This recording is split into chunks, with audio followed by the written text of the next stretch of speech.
The moment the text lit up my phone, something inside me went perfectly still. Please don't come. The family wants a drama-free wedding. No call, no hesitation. Just those words from my mother, Elena, followed immediately by a little red heart from my sister, Sophia. Alike. As if erasing me was something worth celebrating. I remember the way the room tilted, slow and soundless. The way you feel a fracture before the pain arrives. My thumb hovered over the screen, and I typed the calmest lie of my life. Great choice. Then I added the line they never saw coming. You'll be free of my payments. 2. Send. The silence that followed tasted like the first breath after drowning. My name is Isabella. For years I was the invisible architecture, holding my family upright. The one who paid, who planned, who swallowed every slight so the picture stayed pretty. I'm 35, a project manager who lives for color-coded timelines and quiet corners. Because people have never been safe territory. Yet somehow, I became the person who wired $20,000 venue deposits without being asked twice. Who booked the string quartet and the floral arches. Who made sure Sophia's dream wedding floated on money that came straight from my accounts. Not because I was loved for it, because I was useful. Sophia has always been the light everyone orbits. Golden hair, effortless laugh, the kind of beauty that makes strangers rearrange their lives to stay close to her. When she walked into a room, conversations bent toward her like flowers chasing sun. When I walked in, someone handed me a clipboard. Alina wore her preference like perfume. Sharp, expensive, impossible to miss. Victor, my father, simply drifted in whatever direction, avoided conflict. And me? I told myself structure was love. Spreadsheets were love.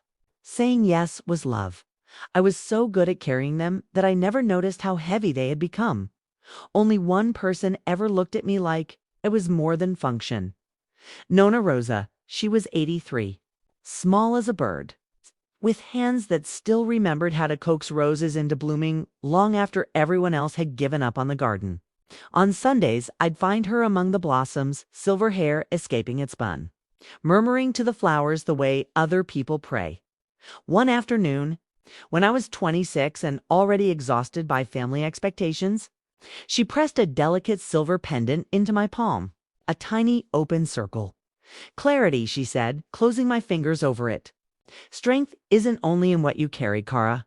Sometimes it's in what you finally put down. I laughed then. Thought she was being poetic. I didn't understand the prophecy in her words. The wedding planning swallowed 8 months of my life. Every vendor invoice landed in my inbox. Every panicked 2 a.m. text from Sophia. Every Isabella, can you just handle it? From Elena, I handled it. I handled it until the word yes felt branded on my tongue. I visited Nonna Rosa before every big decision, letting the scent of damp earth and old roses wash the noise away. She never asked for details. She simply listened while I pretended everything was fine. But she saw. She always saw. Then came the morning that changed the tilt of my world. I was at my kitchen counter, sunlight spilling over the final payment schedule, when Elena's message arrived. I read it twice, 3 times. The necklace Nonna gave me caught the light, flashing like it approved, and for the first time in years, the ache in my chest didn't feel like hurt. It felt like waking up in the days that followed. The family group chat glowed with curated joy, photos of Sophia in designer gowns, champagne toasts with her future in-laws, captions about love and unity. My name never appeared. Then Alina mentioned casually that they were expanding the celebration into a full wedding week. Extra events. Extra cost. Her gaze slid to the envelope on Nonna Rosa's counter, the one that held her emergency savings. The room shrank. My pulse filled my ears. "Mom," I said slowly, "that money is sacred." She blinked, innocent as a blade. "Sophia is only getting married once. Isabella, don't be dramatic." Sophia didn't even glance up from her phone. "Nonna doesn't need it. Relax." I stood there, heat rising under my skin, while something cold and final clicked into place. They weren't just taking from me anymore. They were coming for the one person who had never taken from anyone. That night, I drove to Nona Rosa's cottage. She was waiting on the porch swing, moonlight silver on her hair, eyes soft with knowing. I told her everything. The uninvitation, the savings, the quiet, coordinated cruelty. She listened without interruption, then reached for my hand. Her fingers trembled, but her voice was steady. "They think love is a debt you keep paying forever," she whispered. "It isn't." I rested my head on her shoulder, breathing in roses and safety, and felt the last thread of obligation snap.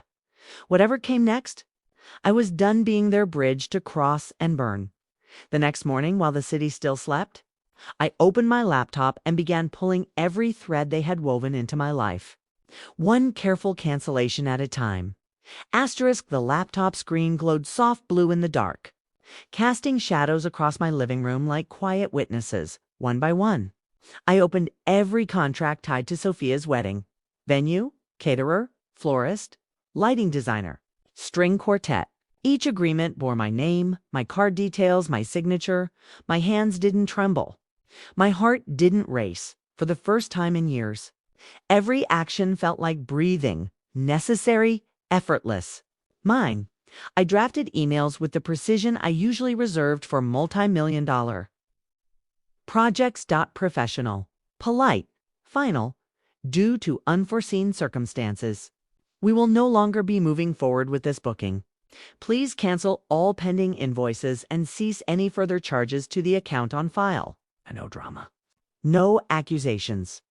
Just boundaries, clean as cut glass. With each send, a weight lifted from my shoulders, warm and unfamiliar, like sunlight finding skin that had forgotten it existed around midnight.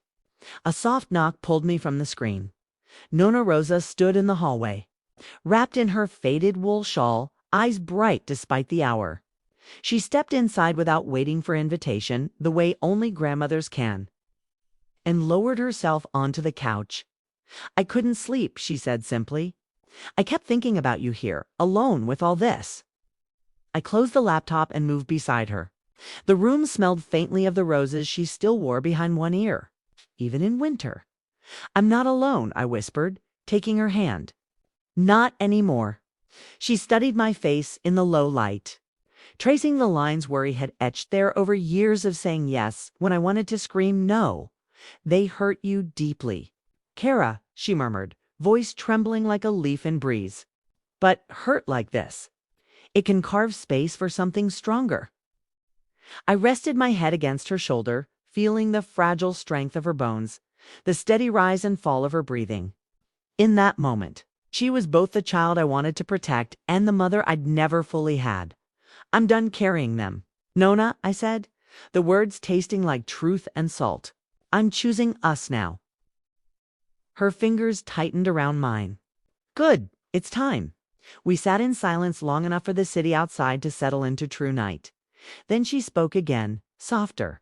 "When I was young, I thought love meant giving until nothing was left. Your grandfather, God rest him, taught me otherwise. He said real love leaves both people standing taller." I lifted my head, searching her eyes. "Did you ever walk away?" A sad, beautiful smile curved her lips. "I stayed too long. Learned too late. Don't make my mistake." The necklace at my throat seemed to warm against my skin, as if echoing her words. The next days passed in a strange, suspended calm. The family group chat continued its performance photos of Sophia trying on veils, Helena gushing over table settings. No hint that anything had shifted, but beneath the sparkle, I could feel the tremor. Vendors began confirming cancellations.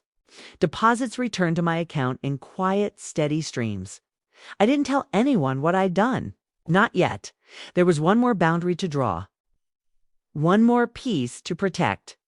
Nona Rosa's savings account had always been her quiet fortress. Money earned from decades of sewing wedding gowns for other people's daughters, tucked away for emergencies she hoped would never come. I'd been added as joint holder years ago, after her arthritis made banking difficult. No one else had access. No one else had ever needed to until now. I logged in and transferred the balance into a new account in her name only, with me as beneficiary. Then I updated the bank's fraud alerts and required dual approval for any future changes. When I told her she didn't cry, she simply pressed both hands to her heart and whispered, "You gave me back my dignity." One evening, as rain tapped gently against her kitchen window, we sat together shelling peas the old-fashioned way. Her fingers moved slower now, but the rhythm was the same as when I was small pop. Slide, drop, pop, slide, drop. "Tell me something true." "Isabella," she said suddenly, "are you afraid of what comes after this?" I paused, pea pod cool between my fingers. "Yes," I admitted, "but the fear feels clean, like it belongs to me, not to them." She nodded, eyes shining. "That's how you know it's the right path." The night before they were due back from their pre-wedding trip, I booked an appointment with Ethan Hill, an attorney I'd found through a quiet referral. His office smelled of leather and coffee, and he listened without interruption while I laid out the timeline: payments made, exclusion executed, attempted redirection of Nona's funds. When I finished, he leaned back, expression calm but serious. "This isn't revenge," he said, echoing my own thoughts. "This is protection, and the law favors protection." He prepared notices. One for financial accountability regarding the wedding expenses. Another safeguarding Nona's account from unauthorized access as he slid the folders across the desk. He added gently, "Be ready. People who've grown comfortable taking often react strongest when the supply stops." I met his gaze steadily. "I've been preparing my whole life." That same evening, Nona and I shared a simple dinner pasta with garden herbs. Red wine poured into the good glasses we usually saved for company. Afterward, we stood on her porch watching lightning flicker far off over the city. She slipped her arm through mine, small but fierce. "Whatever tomorrow brings," she said, "we face it side by side." I covered her hand with mine, feeling the paper-thin skin, the unbreakable will beneath. "Side by side," I echoed. Thunder rolled in the distance, low and promising. The morning of their return dawned clear and cold.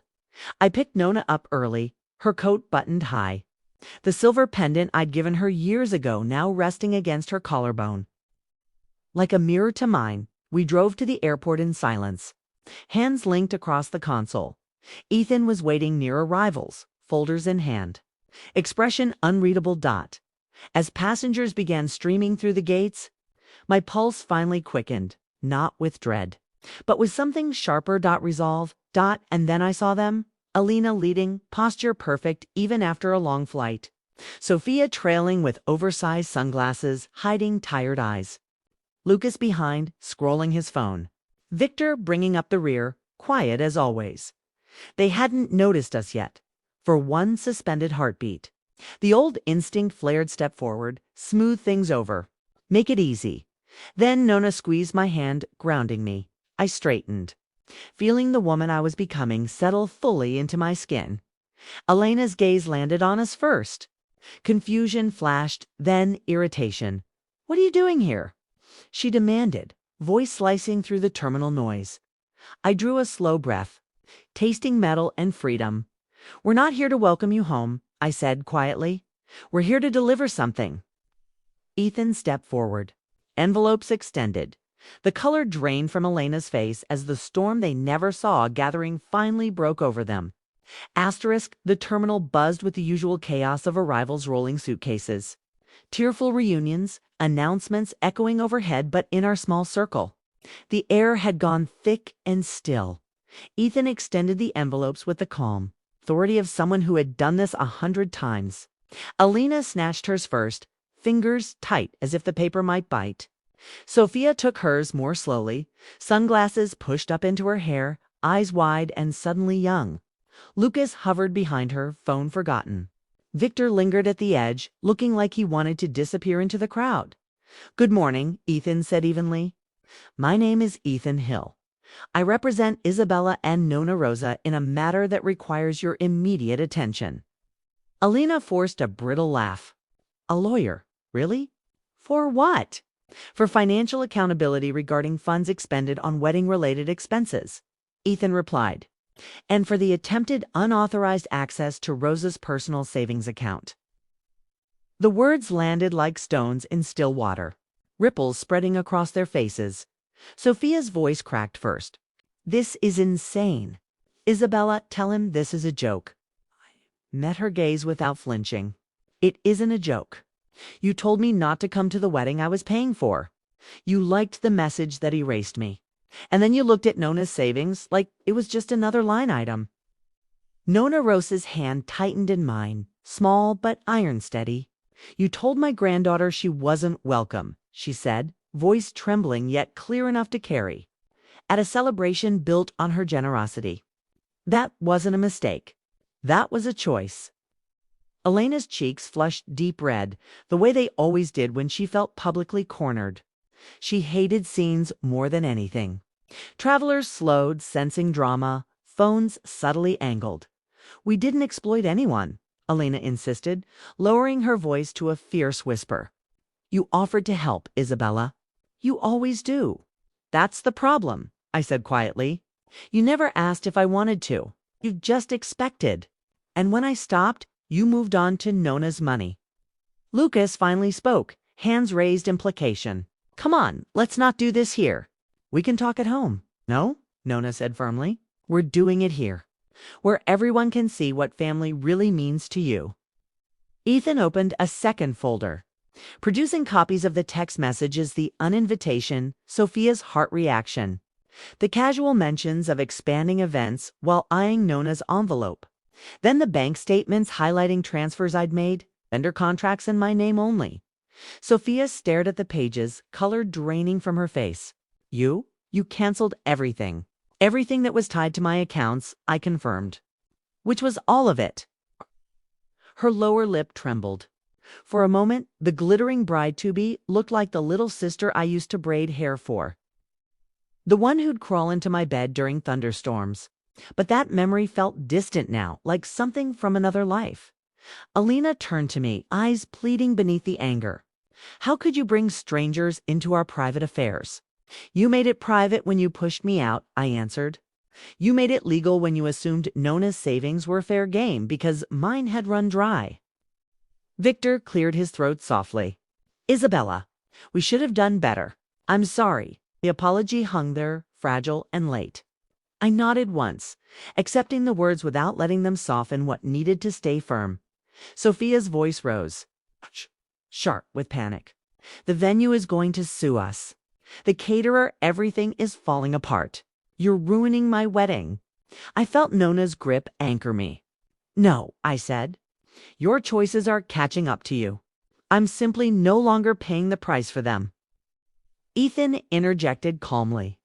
"You'll receive formal notices within the week outlining required responses. Until resolution, any attempt to access Rosa's accounts will be flagged and reported." Elena's hand shook as she clutched the envelope to her chest. "This could ruin us financially." "It already did," Nona replied, chin high. "The moment you decided love was something you could spend from someone else's heart." A long silence stretched, heavy with the weight of years. Around us, the crowd thinned as people moved on. But the echo of whispered conversations lingered. Sophia wiped at her eyes, mascara smudging. "So you're punishing us?" I shook my head. "I'm protecting us." The distinction felt like the clearest truth I'd ever spoken. Elena looked between Nona and me, something fracturing behind her polished exterior. "Valentina, Isabella, please. We're family. Family protects each other," I said. "Not just the ones who shine brightest." For the first time in my life, she had no comeback. No deflection. No demand disguised as affection. Lucas shifted awkwardly. Sophia's shoulders curled inward. Victor stared at the floor. Ethan closed his folders with a soft snap. "We're finished here." Nona Rosa turned first, her arm linked through mine. We walked away slowly, her steps measured but proud, my stride matching hers. Behind us, Lena called my name once thin, desperate. I didn't stop, didn't look back. The automatic doors slid open, cool air rushing in, and with it came the strangest sensation: space. Room to breathe. Room to be dot in the car. Nona rested her head against the window, eyes closed. A small smile playing at her lips. You were magnificent. Kara, she whispered. We were, I corrected gently. She reached for my hand again. And we drove home through morning traffic. The city waking around us like a world made new. That afternoon, confirmations rolled in from vendors' cancellations processed. Final charges reversed. The wedding week dissolved like sugar in rain. Messages began trickling to my phone. Angry ones from Sophia. Pleading ones from Alina. Silent absence from Victor. I read none of them fully. There was nothing left they could say that would change the boundary. Now drawn in permanent ink, Nona and I spent the evening in her garden, even though winter had stripped the roses bare. We sat on the old bench, wrapped in blankets, watching dusk settle soft and purple over the hedges. She leaned against me, warm despite the chill.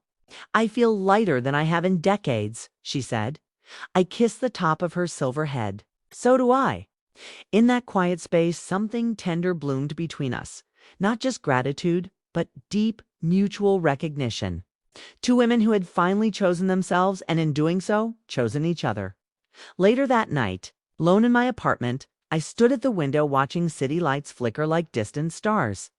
The necklace rested warm against my skin. For years, I'd believed love required diminishing myself so others could feel large. Tonight, I understood. Real love leaves everyone whole. But the story wasn't quite finished. In the weeks that followed, something unexpected began to stir invitations to conversations I never thought I'd accept.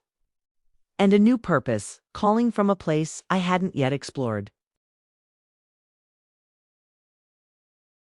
The weeks that followed carried a quiet kind of magic. It's the sort that arrives only after a long storm has passed. Messages from my family slowed, then stopped entirely.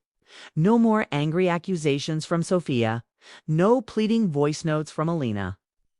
No awkward attempts at apology from Victor. The silence wasn't cold. It was spacious.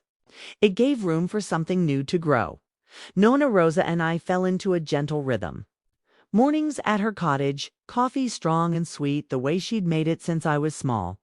Afternoons in her garden, even in winter, we pruned dormant roses. Planned spring plantings spoke of everything and nothing. One gray December day, snow dusting the bare branches, she took my face between her cool hands. You saved more than my money. Isabella, she said, eyes shining, you saved the years I have left. Now I can live them without fear. I pressed my forehead to hers, breathing in the faint scent of roses that seemed to cling to her always. We saved each other. Her home became my true north. Evenings, we cooked together, simple things, pasta tossed with oil from olives she'd cured herself, bread warm from the oven. We'd eat by candlelight because she said electricity was too harsh for stories. And we told stories. Hers of a young woman who crossed an ocean with nothing but hope and a sewing machine. Mine of boardrooms and budgets, of learning that strength could be quiet refusal instead of endless giving in those hours. Wrapped in the glow of her kitchen, I felt a depth of connection I'd never known was possible, steady, mutual, nourishing. The kind of love that doesn't demand pieces of you, but multiplies what's already there. One Sunday, while kneading dough for focaccia, Nona paused. Flour on her cheeks like soft stars. You should do something with this fire you found, she said. Help others carry less. Protect the ones who've been overlooked.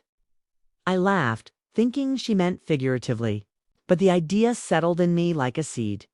A few days later, walking past the local senior advocacy center, I noticed a volunteer sign in the window. Something pulled me inside. The director, a warm-eyed woman named Clara. Listen while I shared fragments of our story, not the drama, but the quiet triumph of boundaries and chosen family. She didn't flinch. She simply nodded.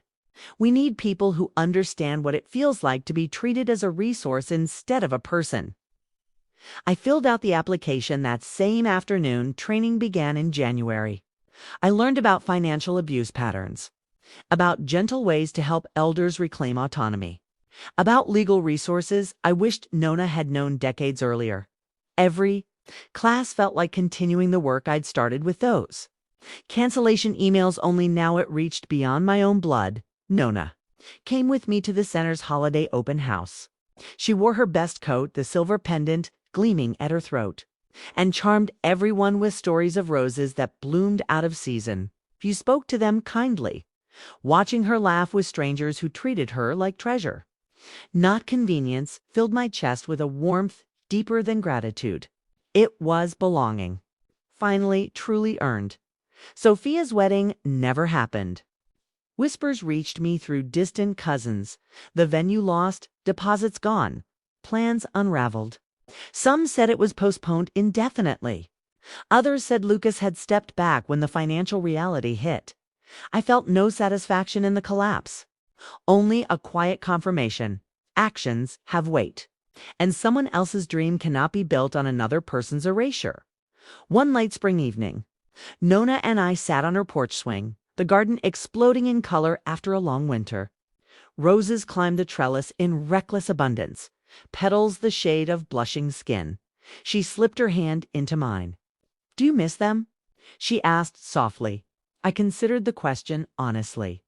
I miss who I thought they were, or who I hoped they'd become, but not who they chose to be. She nodded, squeezing my fingers. "That's healthy grief, Kara. It means you loved well, and now you love better." The necklace she'd given me all those years ago rested warm against my heart. I touched it often now, not as a reminder of clarity I once lacked, but as celebration of clarity claimed. Looking back, I used to believe love required sacrifice. Pieces of myself offered up so others could feel whole. But the love Nona and I built in the aftermath was different. It was soil and sunlight, space and tending. It asked nothing but presence, and gave everything in return. I still manage projects for a living, timelines, budgets, solutions. But now I manage my life the same way, with intention, with boundaries, with the fierce protection of what matters most. And what matters most is this: the woman beside me, whose hand fits perfectly in mine. The work I do to shield others from the exhaustion I once carried. The quiet evenings filled with candlelight and truth. If I could tell my younger self one thing, it would be this: you were never the problem for giving too much. The problem was giving to those who never learned to hold you gently in return. Real love doesn't diminish anyone. It lifts everyone higher, leaves everyone brighter, keeps everyone whole. So here I am, years after that text message cracked my world open, sitting in a garden that blooms because someone finally chose to water the right roots. Nona's head rests lightly on my shoulder, her breathing soft and even. The roses sway in the warm breeze, petals brushing like whispers. And for the first time in my life, I am not carrying anyone. I am simply, fully here. If this story touched something in you, the ache of being the reliable one, the quiet triumph of choosing yourself, share it in the comments below. Tell me where you're listening from tonight. Let's remind each other that we're never alone in these journeys. And if you want more stories of women finding their strength in the most unexpected ways, subscribe now. You deserve to hear the ones that light your own path forward.